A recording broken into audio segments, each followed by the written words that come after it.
Don't stop. Welcome to Sass with Sabrina. This is the channel where I try one new thing a week and post however it has turned out, all in the hopes of inspiring you to find some sass of your own or make you laugh through our trial and errors. If I make you laugh, please subscribe. If I make you smile, please share. Today's video is going to be a two-in-one, DIY tassels and DIY pom poms. To be honest, no, I've never made them before. So DIY tassels, there are quite a few different tassels that you can. So there's ones that are like keyhole tassels. There's one where you have like 4 different folded edges of the tassel woven together, and then you wrap from there, and then like the fringe part hangs down from there. Those are the ones I cannot find the name out. Then you have your standard tassel. I've seen some bead ones. I've seen ones where that wrapped around piece is really, really long and it looks really sharp and it actually makes it a little bit more fancy. Some DIY mini tassels, you can literally make them on the floor. For the tassels, the recommended different types of materials are embroidery floss or thin yarn or something that has like a silk fiber running through it. One site did recommend if you are going to be washing the tassel, then make sure it's made out of something that is more cotton based. I picked up some suede look strips. I've got some other suede strips also that are a bit bigger. I'm going to be adding some yarn to some of them. I don't have the proper yarn for any of this. I'm literally just using what I have. One to be made out of ribbon. And then I have some embroidery string. The first tassel I'm going to make is just a simple, basic one, just to see how it goes. I'm going to use the ribbon. So for the ribbon, I am making sure it is flat all the way around. I don't know if that's just OCD or if that's something that you have to do. Finished wrapping my ribbon around. You can either slide that off, then trim one of the bottoms open, or just trim it open now, just depending on how much tension you wrap that in will determine how you're going to proceed. My wider ribbon is the one that I'm going to be securing everything with. I double knotted it because it is a very soft ribbon, and you pinch everything together and then proceed to wrap around. So now for the suede pieces, I'm going to turn this one into the keyhole tassel. It'll end up looking like that. So I've cut it so it's wide open, and then I'm going to just match it, but with some embroidery string. And then you just wrap until you have a good wide area. I'm guessing you probably want to make the lengths all like equivalent. And then once it's all finished being wrapped, there's your little keyhole. This is the part that I was talking about, that it was quite long, that makes it look quite fancy. And there's my finished keyhole tassel.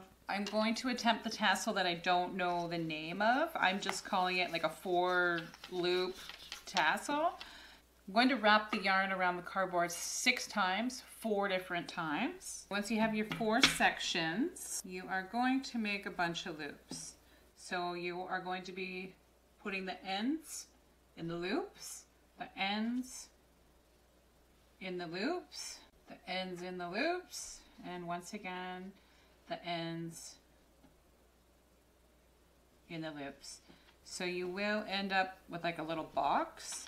So then you just start putting everything to the center until you have the tension the way that you want it. You can leave it loose if you wanted, so you see more of the 4 different sections, or you can just keep pulling it all nice and tight. I added my center piece. This is what I'm going to hang this tassel off of. And then you're just going to make sure everything is laying nice and flat.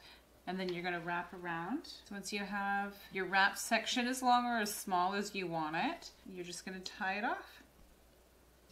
And so it just looks a little different on the top than your other tassels. As far as pom-poms go, there's just the different types of material, again, different types of yarn that make it softer or fuller or limp or fine and stuff like that. There is one that I saw that was pom-pom flower. It's beautiful. I'm going to attempt to make that.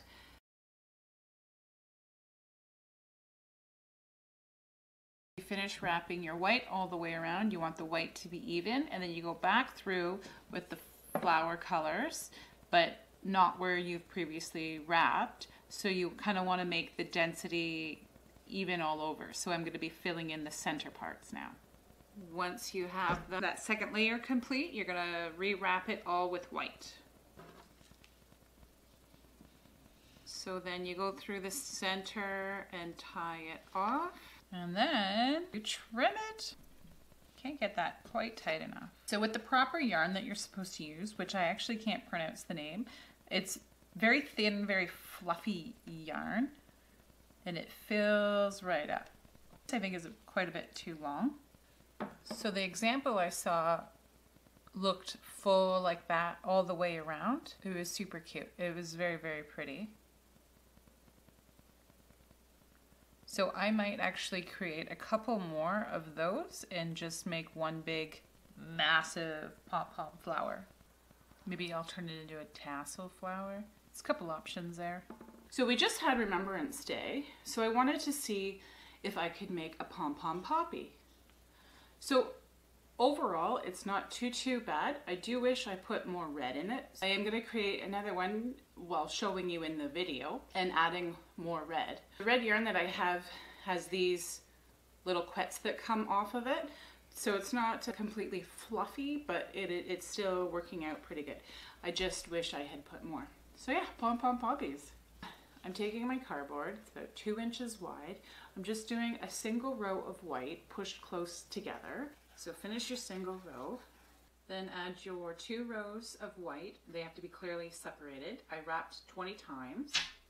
Then you're going to put your black on top and then do another 20 times of red on top of that. And once you have your red again, you're going to cover just those red sections with your white. So now the space in between where it's divoted in, you want to add just a little bit more white, just so that when the red flowers are free, they're not like all in a row, they're a little bit scattered. You're going to add your 20 of your red, your black.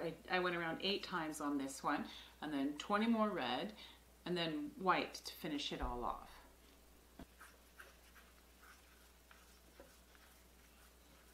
And it'll be one even row right across. And then I like to slide the tie that I'm going to be knotting the whole thing together in while it's on the cardboard.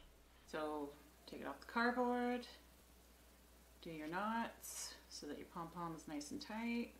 Cut your round loops. Give it a good shake. And then for any inconsistencies, you just keep trimming. The shorter you make your individual quets, the poofier and tighter and fluffier little balls that you will have. So overall, not too bad. I do wish I had put more red in it once again. Okay, so here are all my little creations. I'm really happy with how they turned out. So this is the explanation of the keyhole tassel. It literally just looks like it's a keyhole. So yeah, I have the keyhole tassels, some regular tassels, my DIY Pom Pom poppies. Thank you so much for watching my video. Don't stop.